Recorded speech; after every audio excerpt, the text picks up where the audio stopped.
Hi, എല്ലാവർക്കും നമസ്കാരം. കുറേ കാലത്തിന് ശേഷം ഞാൻ വീണ്ടും ഒരു വീഡിയോ ആയിട്ട് വരികയാണ്. ഇനിയിപ്പോൾ ഓണക്കടുത്ത് വരികയല്ലേ, അപ്പോൾ ഓണക്കാലത്തെ ഒരു പ്രധാന വിഭവമായ മുളകാ പച്ചടിയാണ് ഞാനന്ന് ഉണ്ടാക്കി കാണിക്കുന്നത്.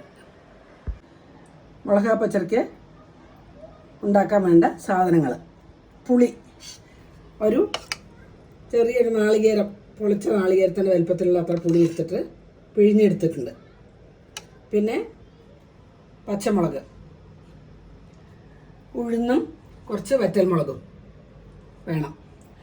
ഈ പുളിക്ക് ആവശ്യമായത് ഞാനിപ്പോൾ ഒരു അര ഗ്ലാസ് ഉഴുന്നെടുത്തിട്ടുണ്ട്, ഒരു 5-10 വറ്റൽമുളകും, പിന്നെ ഒരു 4 ടേബിൾ സ്പൂണ് ശർക്കര പൊടിയാണ് ഞാൻ എടുത്തുന്നത്. ശർക്കര ആയാലും കുഴപ്പമില്ല, അത് ഉരുക്കിയെടുക്കണം എന്നേ ഉള്ളൂ. പിന്നെ പച്ചമുളക്, എള്ള്, ഒരു 2 ടേബിൾ സ്പൂണ് എള്ള്, ഇത് വറുത്ത് പൊടിച്ചെടുക്കണം. പിന്നെ 1 ടേബിൾ സ്പൂണ് കടുക്, ഇത് പച്ചയാണ്, അരച്ചാലും മതി, പച്ച പൊടിച്ചാലും മതി, എങ്ങനെയായാലും കുഴപ്പമില്ല. പിന്നെ കറിവേപ്പില, പിന്നെ അതിലേക്ക് വേണ്ട വെളിച്ചെണ്ണ. ഇത്രയും സാധനങ്ങൾ വെച്ചിട്ടാണത് ഉണ്ടാക്കുന്നത്.